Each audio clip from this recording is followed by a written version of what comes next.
Hey, how's it going? It's Craig. I'm out in the garage, and today we are back. We are going to do a quick run around the arcade room, the game room. I'm out in the Brudio. No brewing has taken place in the Brudio yet. I've still not to set that up. I've just been absolutely manic with work. I've been away a couple of times, and as I'm filming this, I'm going away at 3 o'clock this afternoon. So I'll be away for another week. It's not giving me much time to do my repairs on my YouTube videos as I'd like to. But also the other thing that's happened is my microscope. So this is my microscope that connects to my HDMI, and I put it on the monitor behind me. I can record the SD cards on this. As you can see, it's in bits. There's a part that has caught fire. It literally smoked and caught fire. So I had to take it apart, use my backup microscope, which is a little bit crap to be honest.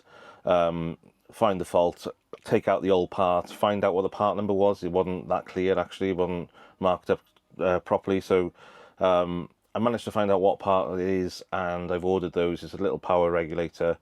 I ordered those from China, so they should be here by the time I get back from away, which is great. I can fit that and hopefully get this back up and running, because that saves me a lot of time and makes my repairs so much easier to work on when I can actually see what I'm doing rather than a tiny little screen. Yeah, so that has delayed me doing some of the repairs I wanted to do. One, because I like to film with that if I can, and two, I just don't really want to get into repairs if I haven't got a decent microscope to have a look at.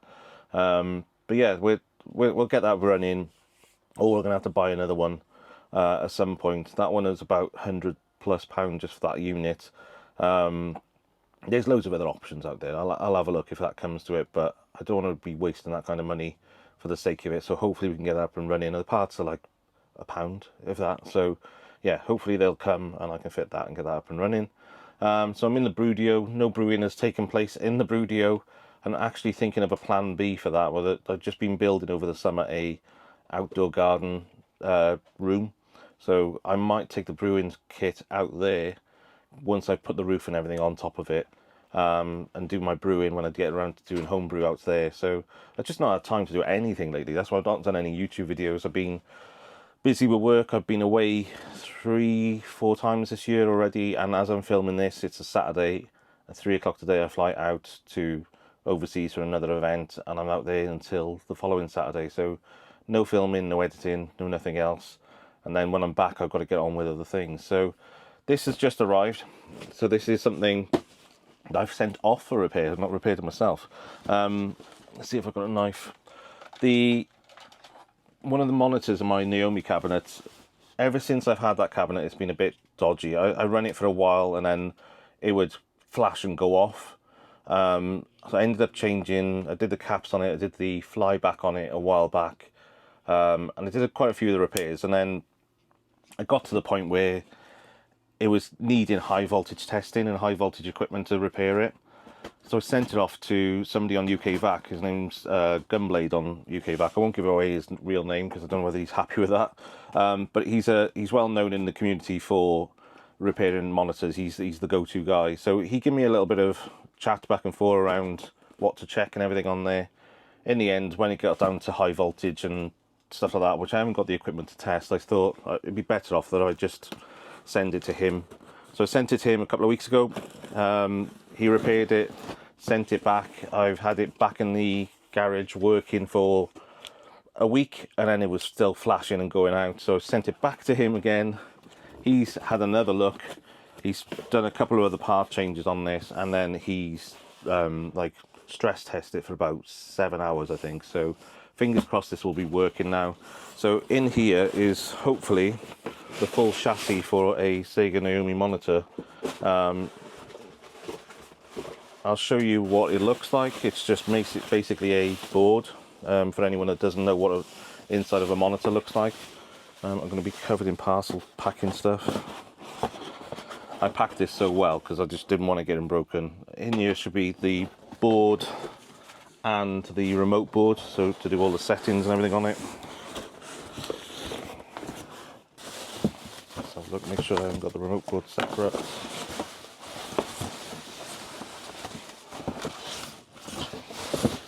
Yeah, so hopefully everything is in here.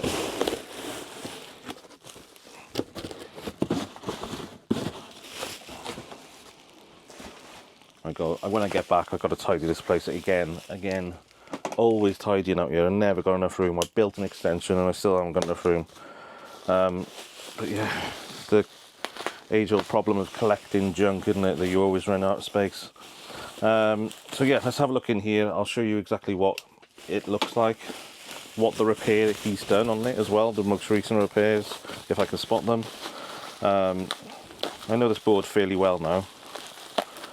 It's been in and out of the cabinet a lot of times over the last, I don't know, how long have I had that cab? I've had that cab about 4 years, I think. And it's never worked 100%. It's always been a little bit temperamental. But when it does work, the image on the output is absolutely amazing. It's so much better than my second Naomi monitor, which is lovely, but the colours on this one are stunning when it's working. So let's get this all out. There we go. Yeah, so that's the latest fix on it. There we go. So that's the remote board. That basically it. I'll disconnect that actually because I don't want it connected to the board when I fit it. The latest fix on this is the flyback, another flyback. So I changed the old flyback previously. It's fairly straightforward swap out. You've got to disconnect it from the neck board. There's one wire that goes to the neck board which is soldered in, the others are just connectors. You've got to disconnect that one and desolder it from the base of the chassis, resolder the new one in. Fairly straightforward swap out. I bought a replacement flyback from Spain, I think it was. Fitted it, it was all working fine. We had those other issues on there, and then that flyback was still giving us issues. So thankfully, Gunblade has swapped this one out for a new one for me. So we've got a new flyback on there. A lot of the caps have been replaced and things on here as well. So it's all looking nice and new. Fingers crossed I can stick it in the cabinet now and get it working for, what time is it now? I'm heading out in a couple of hours, so it's 20 past 11 now, half past 11 now. Maybe I can run it for maybe 2-3 hours before I got to head out. So yeah, let's go and connect it up and then we'll see how far we get today before I've got to pick up and do it when I get back. Cool, let's get in the arcade. Okay, it's dark. Let's turn some lights on. Okay, dark out here. The dehumidifier has been running constantly because it's been quite wet the last week. So this is the cabinet. So this is the one that's not working. This is my working cabinet, which is great. I'm going to need to try and position the camera somewhere, and so you can see what I'm doing. Let's have a look. That'll do. Okay. Cool. So I've got to flip this cabinet around now, get that board in. It's only a couple of screws to put it back in, but it's just a couple of cables I've got to get in there as well. If I can, I'll show you close-ups as I'm doing it. But let's get going, let's get moving.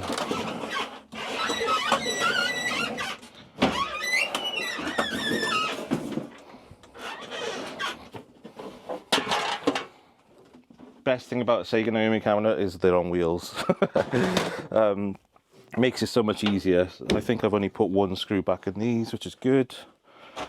These are security bit screws, so these have got like a hex screw, whether you can see that hex screw, but with a hole in the middle. A lot of the cabinet keys screws on these have got these security bits in them, so you need to have the right bit on them. These are only hand tight, so normally I'll do it up with a screwdriver as well. Hopefully I've not connected all the speakers and things up. I doubt I would have. And it's just protecting the back of the monitor for me whilst I was waiting for the repair to come back.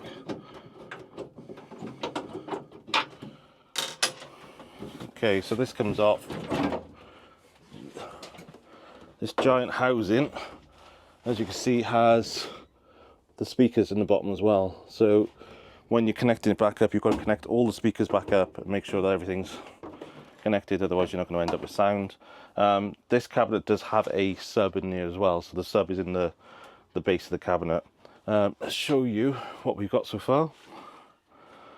So this is the back of the cabinet and the monitor. So we've got a couple of like ground and wires for degaussing and things like that, a couple of power connector cables to the monitor, and we've got a power connector and a VGA connector there, and then we've got the neck board which we're going to connect back into with the board once it's all sorted. Okay, so I'm going to try and position you here and see if you can see me getting this board back in. So let's give it a go.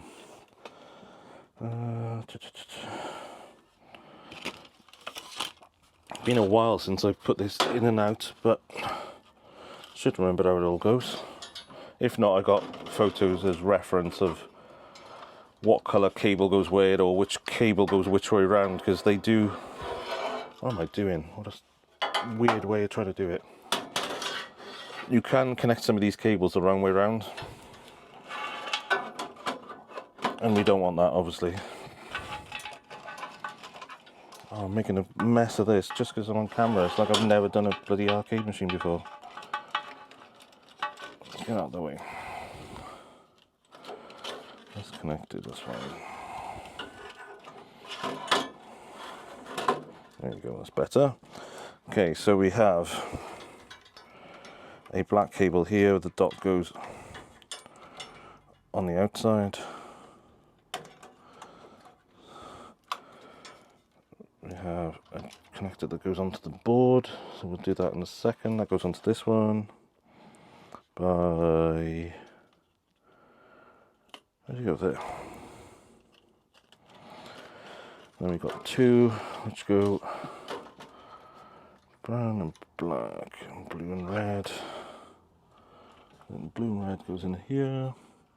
You're not going to see any of this because I can't see it myself when I'm doing it.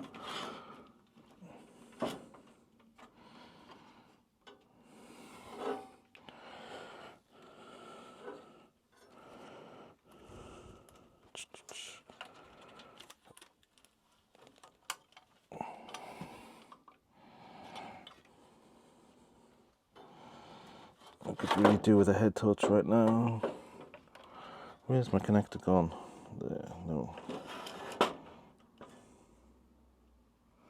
Right next to that cap.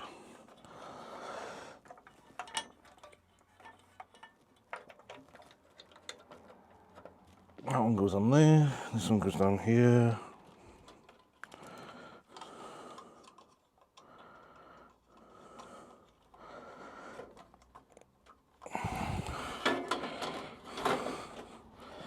Okay, so neck board can go on and the anode cap can go on as well. So this is where you can get a bit of a shock on monitors. So when people say not to work on monitors, yes, touching underneath the board is always going to be a bit of an issue. So don't touch under the board. But this cap here, which goes into the back of this monitor, let me try and get a decent view. So this cap is the anode cap. That puts the signal into the monitor basically, or puts the power into the monitor, and the signal comes through the neck board as well, which is this part. Neck board goes onto here. You've got to be really careful putting that neck board onto this, because you crack that, the monitor is finished. But taking this part off and taking that cap off, which looks fairly straightforward and simple, is where you're most likely to get a shock. So what you would need to do, if I take you over this way, shouldn't need to do it on this cabinet now, because it's obviously they can build up charge when they're not in use. I'll try it just to give you a bit of a laugh if I get a shock. This is basically a standard screwdriver with a crocodile clip and a wire that's soldered to the other end of it. We clip that onto the chassis so it's grounded. Keep one hand away, one hand in your pocket ideally. Hold the rubber part of the handle. Hope the sausage dog's not walking on your feet. And you tap inside of here. So that tap in there, if that had a charge in it, that would click and you'd get a discharge of the electric in there. It can build up and it'll range from quite a loud bang to just a little click sometimes. Yeah, it's safer, better than sorry. You need to do it if you're doing any work on a monitor. And it's fairly straightforward, because once that's done, that's your monitor back in. This then goes on, can you see that? So this is going on to here. There's a groove out there that way. Only goes on one way, and you need to be gentle. It just needs to go on and hold in place. It's not going on and you're not forcing it on. Otherwise you can end up cracking that neck. Then last couple of cables, we've got VGA connector there. We'll push that one in. Power connector right in the way. So VGA connector. VGA connector goes in here, straightforward. You can screw it in if you wish, but let's just leave it for now. Then your power connector goes in and clips in, nice and easy. So that is the board connected. So that is pretty much all we need to do to get this monitor back up and running. I'm going to do one or two other things to this because I want to try and test this monitor out with my Mister, which is in the other cabinet. So I'm going to use an Extron splitter, split the signal, and I'm going to put the signal into this cabinet as well as that cabinet. I'm going to run the same game so we know the signal is fine, so it's not a signal issue. Do I want to put the back on the speakers on? Otherwise you're not going to get sound. No, the sound will come out the other arcade cabinet anyway. So let's leave it all open. I could screw this chassis board in, but let's test it. It's all fairly snug in there. It's not going to go anywhere. So let's test it, see if it's working, and then come back in a second. So give me 2 minutes. I'm just going to connect up my Extron and I'll be back with you. Cool. Okay, so I'm going to try and explain and show some of this behind here. So in the back here is a Mr. Pi setup. So that is set up over there, and yeah, that will give me all my output. VGA cables coming out the back of that into this Extron unit, and then the Extron has got two outputs, one going to the monitor of that cabinet and one going to this new monitor. So hopefully when we power this up now, we should get output on two monitors and the ability to test this monitor. So let's power them up, see if we get anything. And we've got orange light on that cabinet, which is good. Got monitor output on that one. No power on this one. Right, what have I done? Okay, attempt number 2. I didn't actually plug in the arcade machine, which is always handy when you're doing these kinds of things. So, power on. We're going to get power on these. Yeah, we've got power on this one now, so the orange light has come on. That one, oh, we've got a collapse in the middle, but I've got no remote board on that though, so I'll go and connect my remote board. But you can see this cabinet is on, so let's get that connected. Okay, connected the remote board in. Hopefully we'll get a better signal now, or at least be able to adjust it if we're not. So let's have another go, powering back up. Get an output on that one. That one's on. Oh, look at that. Right, okay, it's going to be flickery because it's CRT monitors, but you should hopefully be able to see two monitors working there. So what I'm going to do, I'm going to have a blast on Shinobi. Let's play some Shinobi. I'm not great at it, but let's have a blast on it. The colours are so much better on this monitor. I don't know whether you can see on this video too well, but the colours are definitely better on this monitor. I might see if I can adjust this one to match that one, because yeah, that is really crisp. The colours are nice and deep on it. This one looks a little bit washed out, so I'm going to have a look at the board on that at some point. So let's have a go. This is the Mr. Pi setup running on these cabinets. So yeah, let's have a look for Shinobi. The idea is I want to run this for at least, too many games on here. Probably 10 minutes. So what is it? It's now 1:45. If you're going to run this until 11 o'clock, it should give me a bit of a decent test time. Look at the colour, that's so much nicer. Okay, well, we'll adjust this one in the future. So what I'll probably do is I won't make you watch me play Shinobi for the whole time. I'm probably going to have a little blast on it, and I'll come back to you if I get so far on it. If the monitor fails, I'll cut back to it. If not, we'll leave this running for a while to see how it goes. Cool.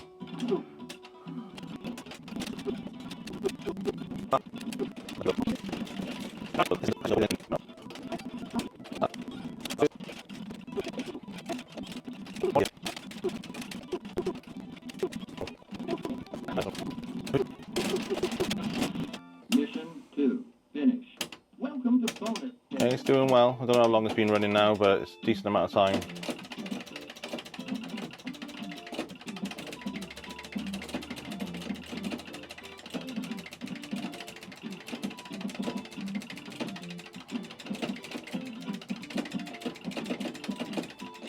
Ah!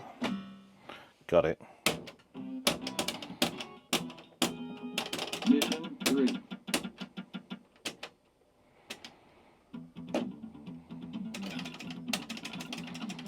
Yeah, I think I've been playing it over 10 minutes now.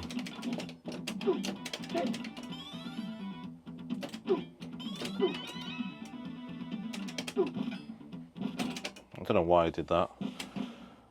Let's try a different game just to see. What should we play?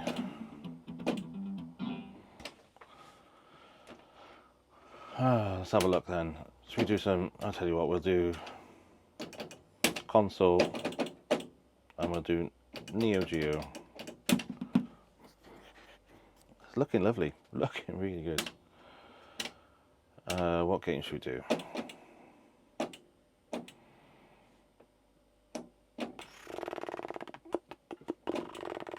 Last resort. No.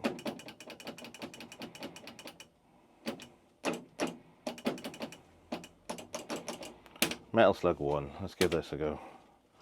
I am terrible at this game as well.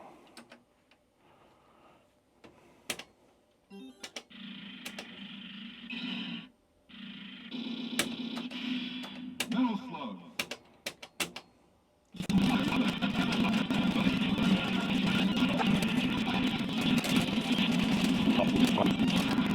There we go. Metal Slug. Let's go back to the menu, see if we can load something else up. Mission complete.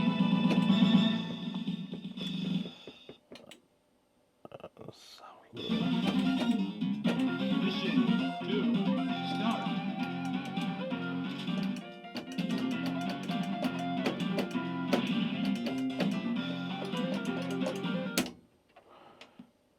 Top Hunter. Let's see what that's like.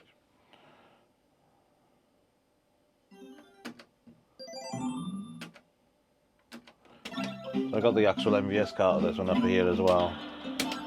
Good game.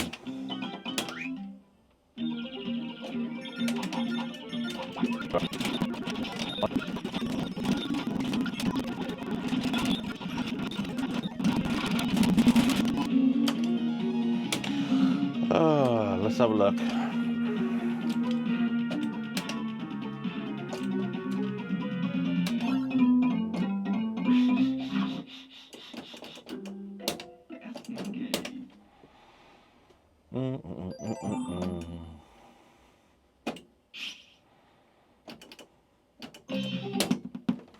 Okay, so I would say, if I can not trip over everything, I would say that is fully working. So that monitor's looking lovely.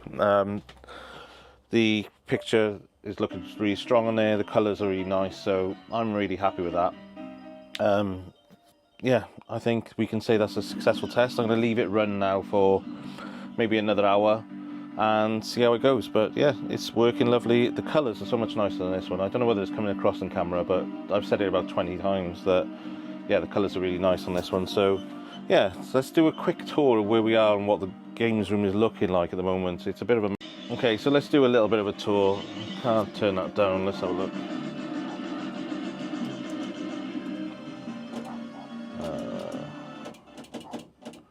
There you go, I'll turn that down. So let's do a quick tour in here. It's a mess, as always. I don't know what else I can say. Let's show you from these two cabinets. So we've got the two cabinets. I've got on my pet monster and a couple of things along the top. These tubs I've all got things stored in them, PCBs, lots of arcade PCBs and things in there which I want to keep. Then around to this side of the room, so the main doors with the dartboard on there. My dog's barking like a dick. Top row here is all my Xbox 360 races and a couple of random Xbox games down there, Xbox original and Xbox games. Next stage down, we've got some Game Boy games boxed, Game Boys. Most of those are shells, they're not actual Game Boys in them.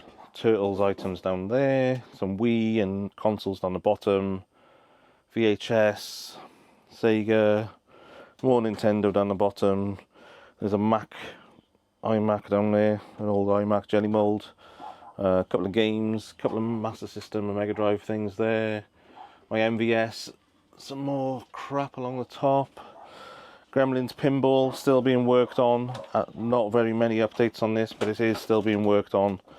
We've got Orange Pi power in this with a nice TV in there at the moment, but I've got a monitor to go in there instead, so we don't have to switch channels.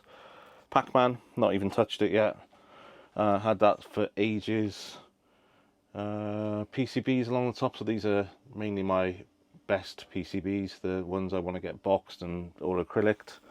They'll be keeping those, even though my arcade game is running on a Mr. Pi. There's a monitor on the floor down there for Pac-Man, because that's got an LCD in there.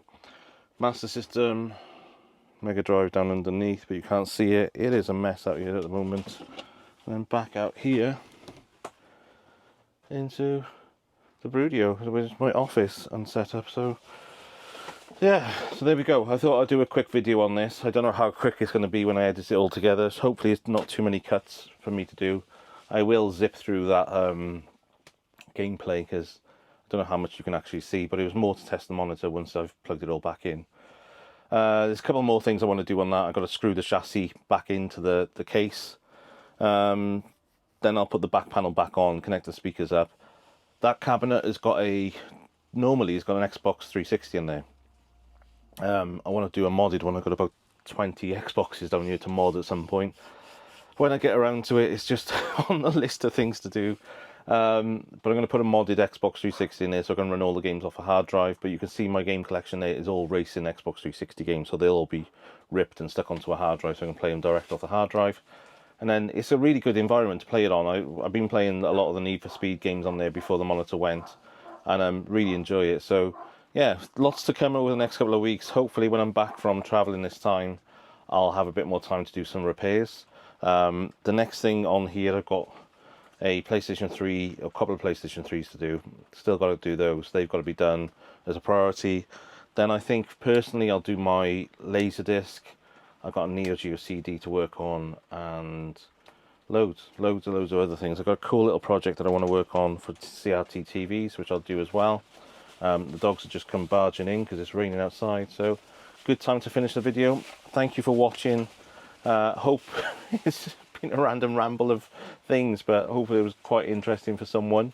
But even if it's not, it's just me getting back into the swing of things, getting back onto YouTube. It's been way too long. Been watching lots of people's videos, either on the TV that's in here, so put them on in the background, and so if I'm not commenting, if I have been watching your videos, they've been in here. I do like them through the app if I can, but I can't always comment on them straight away. But yeah, it's been far too long, YouTube. I am back. I will be back, and I will get some more videos out in the near future. Thank you for now, and I'll catch you soon. Bye.